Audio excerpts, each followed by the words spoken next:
Welcome to Your Yes-Filled Life. I'm Brenda Winkle, energetic leadership guide, psychic medium, and somatic coach for ambitious leaders who know their gifts are real and who want to stand fully in them. Here, you'll learn how to trust your intuition, embody your vision, and step into the freedom you've been craving, all without chasing more certifications or carrying stuff that does not belong to you. Every week, I'll share powerful practices and conversations with thought leaders and changemakers that help you transform your vision into embodied confidence, claim your gifts without apology, and lead with both clarity and freedom. Because your gifts aren't cute, they're powerful, they're real, and they're needed. Start today by downloading my free energy audit at brendawinkle.com/audit. It's the exact tool I use to track what's fueling me and what's draining me. It will help you discern between that hit of achievement and true joy so that you can lead with more clarity and impact. This is your space to stop proving, start embodying, and live fully in your gifts. Welcome to Your Yes-Filled Life. Hello and welcome to Your Yes-Filled Life. I'm your host, Brenda Winkle, psychic medium, intuitive guide, trauma-informed breathwork facilitator, and somatic coach, Reiki master teacher. And I'm so excited that you're here today on the podcast. One of the most frequently asked questions I get is, how can I trust my intuition? How do I know it's my intuition? How do I differentiate intuition from picking up something from someone else, or maybe it's in my imagination, or it's even a daydream? So I can't wait to unpack all of this. And today we're going to be really talking about the reason that your intuition feels confusing sometimes. And here's what I want to tell you right before we even start. It's not because it's not working. It's because no one taught you it could come in the way it's coming in for you. No one taught you what to trust or how gifted you actually are. So my intention for you in this episode is to open up some curiosity around how your gifts might be showing up for you in ways that aren't what you see in the movies, that aren't what you see on TV, that aren't coming through the way that they might come through for people like Tyler Henry or Teresa Caputo. Maybe they come in differently for you. And I also want you to feel inspired and empowered to start to experiment and play around with some of your gifts so that you can really learn to trust them. So you're probably sensing more than you realize, and you're probably picking up information and data all around you all the time, and you may or may not be aware of it. And more than likely, you've been doing it your whole life in some way, whether or not you did it with intention or not. You just didn't realize that's what was happening. That was absolutely true for me. I remember people watching as a kid, and I would people watch with my family, and I thought I was like daydreaming or using my imagination. As people would walk by, I would tell what their families were like, where they lived, where they were going, something about them. And I thought at the time I just had a really fast, quick imagination, and then I was making up stories on the fly. That's what I thought. And that went on until I realized, I can't remember exactly what happened, but I remember the feeling state of it. I remember that we started a conversation with one of the people that had walked by, and turns out I wasn't making it up. I was tracking it. I was using my intuitive gifts to feel and sense and know things about people in my people watching. It was never in my imagination. I was never telling a story. I was actually tracking with my intuition what was happening with people. And that was also pre-discernment. So that's not really ethical for us to do when we're like just tracking people all the time. It's a little bit like being a peeping Tom energetically. And so I didn't know that at the time.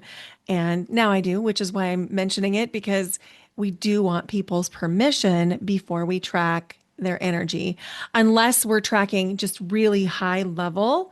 How are you feeling today? Are you okay? Kind of energy as we tap in with our clients, our patients, our friends, our students, our families. So let me give you some other examples that maybe you have more intuitive access than you're thinking. So we talk often about the six clairs. Those are your five senses plus knowing. So that would be seeing, clairvoyance, hearing, clairaudience, tasting, clairgustance, smelling, clairolfactance, knowing, claircognizance, feeling, clairsentience. We talk about those all the time, but we don't really explain what that means. And if we're to believe what is shown to us in the movies, we think it's like, do you remember the movie, or the, not the movie, this show Charmed? Do you remember how Phoebe used to have those visions and she'd stop and she'd freeze? And then there'd be like this little clip that would play of her vision, whatever it was. We think that clairvoyance is like that, where there'll be a little movie that plays in your mind or maybe in front of your eyes. And a lot of times we think that we can't be clairvoyant if we're not seeing things in the physical, like if we're not seeing somebody or the vision standing like across from me right now, that if I'm not seeing that with my eyeballs, that I'm not actually clairvoyant. Well, that's not true. Clairvoyance comes in a lot of different ways. For some people, it comes in where people do see the actual visions as though it's a movie screen. But for the vast majority of people, that's not how it works. For the vast majority of people, clairvoyance comes in your mind's eye, where you're seeing an image or a scene or an object or a person, and it's in your mind's eye. That actually counts as clairvoyance. Now, my bet is you're probably like, wait, what? What? And the other senses can work that way as well. Can it be that you can literally taste on your tongue different flavors? If you have clairgustance, yes, it could be. It's more likely it's like such a strong visceral memory that you can feel, sense, and taste, but it's not the same thing as on your physical tongue. Same thing with clairaudience. It might be that you actually hear voices or that you get messages through music. It could be that. It could also be that you get messages, fully formed messages, and you can tell that it has something to do with your ears because of where it comes in. And the same thing is true with clairsentience. It might be that you actually feel something touching your skin, maybe, or maybe it's a feeling in your body. And maybe that feeling in your body relates directly to the thing that you're sensing, and maybe it doesn't. Like, for example, maybe it is a specific pain in your hip that is coming up when you talk to a certain person. And then you find out later that they have something going on with their hip. That can be a form of clairsentience. That can also be one of the empath tracks. So there's a little bit of gray overlap area there. But the reason I'm mentioning this to you is because you probably are using your gifts more than you think you are, and you have more gifts than you think you have. You just don't know it. So today, I'm recording this on Thursday, December 11th, and I was a guest on a podcast called, um, what was it called? I think it was called Understand Your Mind or something like that. It was with Shane Williams. And I'll share this with my email list and I'll probably post it on social media too if he gives me assets. But it was a really fascinating conversation because Shane has a condition called aphantasia. And aphantasia is where someone is unable to visualize something unless there's an object right beside them or they're looking at it with their eyeballs. And so Shane was asking me questions in the course of the interview and was asking me about could he possibly have other types of spiritual gifts if he couldn't visualize things? And my answer was absolutely yes. Yes, yes, yes, of course, because the clairvoyance, the seeing is only one of many potential gifts because we have multiple empath tracks too. We have the animal, the plant, the physical, the emotional, the medical, and the land empath tracks, where all of those things can bring in intuitive information for people. So as we were talking, Shane was telling me that he felt like he didn't have any body sensations. His exact words were, I can't feel things. He doesn't identify as being really affected by emotions and he doesn't feel things in his body. But when we dug in a little bit deeper, in fact, we did a little somatic demo. When we dug in a little bit deeper, he can absolutely feel sensation. Like if he rubs his fingers together in his hands, like right in front of his chest, he can feel that. And that created an unlocking for him when he was realizing, oh, I do feel. I just can't remember what it's like if I'm not actively doing it. Okay. Well, now we're getting somewhere. So then I started asking questions like, what is happening when you notice you have the most feeling? And he calls something his, I think he called it his wander ponder. And he goes to the park and he sits in the park and he's just in nature. He's looking at nature. He's noticing the sights, the smells, the sounds in nature as he's there. And he's walking until he, decides to sit down. And we realized in the course of this conversation on this podcast interview with Shane that his intuitive access comes from being in nature. So he has those really strong plant and animal and land empath abilities. And he's been telling himself for all these years that he didn't have intuitive abilities because of his aphantasia. When come to find out, he does have intuitive abilities, they just don't include visualization. And I loved this conversation. I can't wait to share it with you when Shane publishes it. And the reason I loved it is because this is how it works with our intuitive gifts. So many times we think that because our intuitive gift doesn't look exactly like someone else's that we know, that it must not count. And that is just not true. So you have gifts if you can read a room and you can know who's feeling regulated or dysregulated in a room. You have gifts if you can sense or feel what someone else might be sensing or feeling. Or if you hear things, or you have fully formed sentences appear in your mind, or you just get sudden knowings. Those are all your spiritual gifts coming online. And the truth is, that doesn't make you weird. That doesn't make you too much. It doesn't make you odd. It doesn't make you dramatic. It doesn't make you imagining things. It makes you intuitive. And you don't have to look very far to realize people flock around the intuitives who have stepped into the spotlight, like Laura Lynn Jackson or Tyler Henry or Teresa Caputo, because they're fascinated by it. And the people that are most fascinated by other intuitives are the people who have intuitive gifts. So if you're still listening, that's you. That's you. So when we start to unpack our own gifts, it allows us to help other people unpack their gifts. And a lot of times, this comes through body based modalities called somatics. Somatics is based on the root word soma, which means body.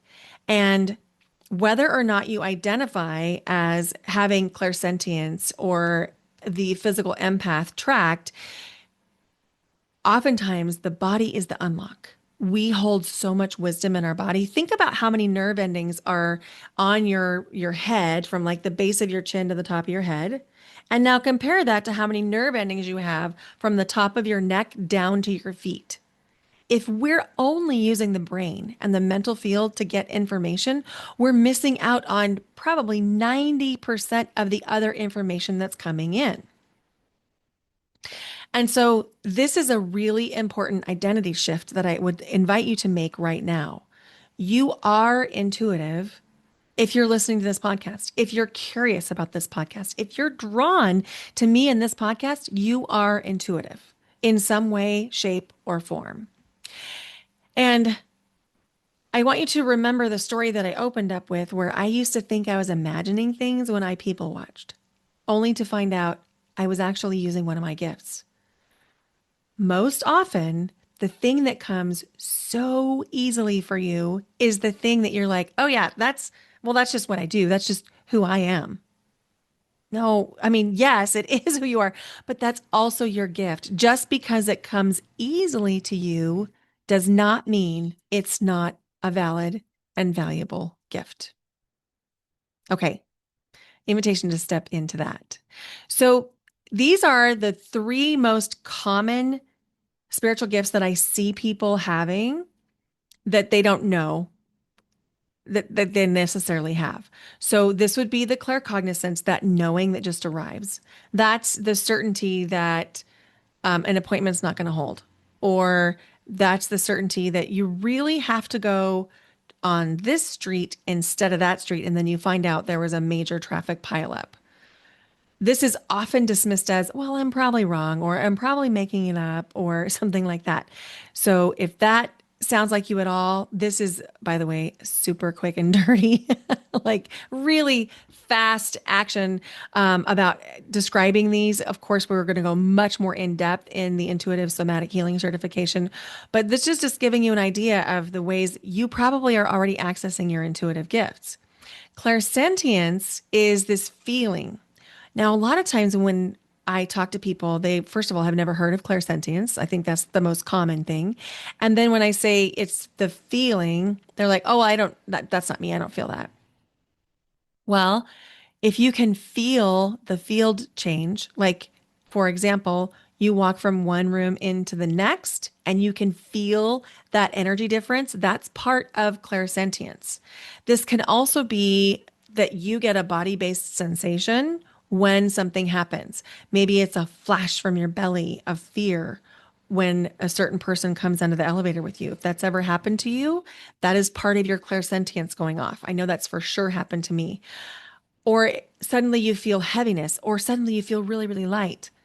These are all ways that your clairsentience might be showing up for you. And clairvoyance is also one of the most common ways that information comes through to people. And I want to highlight again, this doesn't come through for most people like a vision or a movie playing in their head. It comes through with symbols or colors or scenes or flashes or seeing like one quick image or a quick scene. Oftentimes, this is also dismissed as imagination. So if you have ever written off any of these things as random or irrelevant, you're not alone. For most of us that have these gifts, our gifts grew up unstructured, not supported. It was certainly something I was not encouraged to talk about. And my bet is that that was true for you too. I think now it's more common for us to talk about these types of things in the public. But at the time I was growing up, this was like something you didn't talk about. It was something that was like scary or bad and yeah, definitely weird. I'll just say it. And now I think it's so much more normal. Now, of course, I have to admit, it's normal because I'm in this world. And so I feel it is normal. You may not feel that way. If this is your first information, the first time you've ever heard about these things, you may still feel a little bit like, I don't know, this feels away. And so that's okay too. There's space for that here. But this is also why it's been difficult for you to really trust your intuition. When you can start to unpack how your intuition is speaking to you or showing up for you, all of a sudden things begin to unlock. And the more information that is unlocked through your intuition, the more you can trust it. So there are three reasons why practitioners don't trust their intuition. One is that you were trained in frameworks and templates from other people that did not include intuition. They didn't open that up. They never said, okay, here's the framework. Now go trust your intuition. They teach modalities and scripts and sequences. But here's the thing, your intuition is essential because your intuition is the one that's in real time interacting with that other person or those other people across from you. Your intuition is feeling and sensing what's happening right now, and that may or may not be represented in the structure or the template that you've been using. The second reason why practitioners don't trust their intuition is you've probably been taught that imagination equals inaccuracy, or like you're making it up, or it's just make believe. Well, the intuitive data that arrives is often arriving symbolically, and it's a lot about learning to understand the language around your own intuition.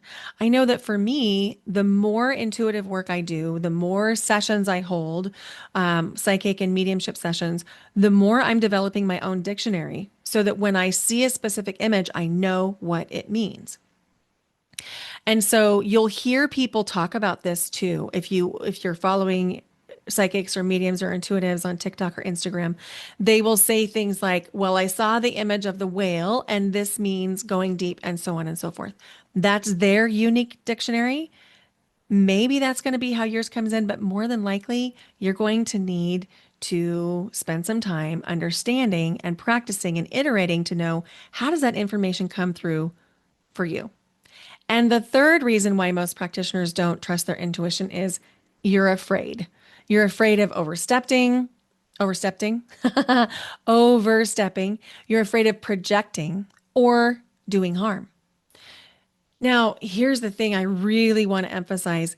Being afraid of doing harm is not insecurity. That is actually a commitment to ethical practices where you're holding the art with high integrity.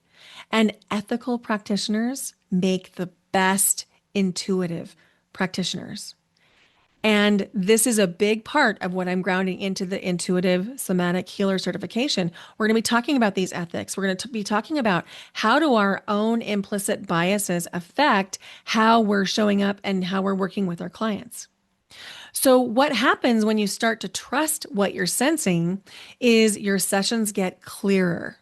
You'll actually notice that information just flows to you in a much easier way. You'll also notice that when you're really tapped into your own intuition, however that's coming in from you, you will stop efforting as much and your sessions won't take as much out of you. You'll have things left over at the end. You also stop overriding that inner voice, which not only affects how you're showing up with clients, but it's going to affect your personal life. When you stop overriding that inner vision or that inner voice, it's just like, listen to my voice. My throat chakra is having a little reaction to this. When you stop overriding your inner voice, you unlock the life that you really want to live. You also learn how to stabilize and regulate your nervous system. And when you come in, excuse me, when you come into any session with a stabilized, grounded, and regulated nervous system, you're able to access that intuition so much more deeply because you're not fighting yourself. And the byproduct of all of this is clients drop in faster, they stay longer because the breakthroughs and transformations for them happen in less time. You feel more like you, and you stop contorting yourself to fit someone else's method. So chances are you don't need new modalities. I mean, maybe you do, but probably you don't. You probably need a new method of learning to trust your intuition within the structures, frameworks, and modalities that you're already using.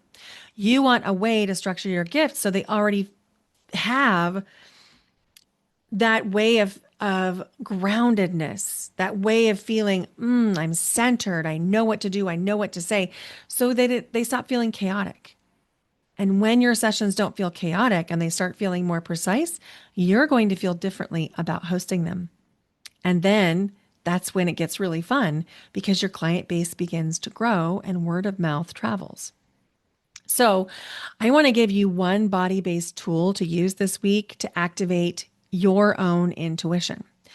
And the thing that I'm going to ask you to do is anytime you notice the sudden onset of a sensation, a feeling, an emotion, I want you to stop and I want you to ask before you do anything else. Put your hands on your heart, maybe put one hand on your heart, one hand on your belly, or both hands on your hearts. Whoops, you know what I mean. Both hands on your heart. And then ask yourself, is this mine or am I picking this up from someone else, somewhere else in the field? Is this mine or is this coming from the field? That one question is going to change so much for you. And then when you get the answer, just notice what shifts. Notice if the sensation moves or changes. Notice if it intensifies or if it eases. And then when you determine if it's yours, then you'll know what next steps to do because you can ask, what is it that you need? What does this sensation need? What is it that you're asking me to do? And if it's not yours, and a question you can ask that would be a follow-up is, why are you showing me this? Why do I have this feeling, sensation, or emotion right now? And this is how you begin to truly trust yourself, not by ignoring what's coming through to you, but by learning to interpret it, by allowing yourself to slow down enough to ask the questions. So if you're listening to this and you're thinking, oh my goodness, this is me. I've been sensing things forever and no one ever explained it like this. That's exactly why I created the Intuitive Somatic Healer certification. This is a structured method to help you unlock and understand your natural spiritual gifts. It's an ethical, sovereignty first, intuitive communication method. It includes somatic tools for real time transformation, not only for you, but for your clients. I'm going to help you learn to read the field without projecting so you'll know what's yours and what's not. And each week, you're going to have an opportunity to practice so that you'll become embodied with confidence by the time the program ends. This is not a new modality, it's a refinement of everything you already know. Now, this is for experienced practitioners, healers, coaches, guides who are ready for deeper breakthroughs. I want you to hear me on this. You are not too much. You are not imagining things. You are not untrained. You are not even unskilled. Your gifts just need a little structure. So, your intuition has been speaking to you your whole life. You're not new to this. You're just ready to refine it. And you deserve a method that honors the way your gifts work.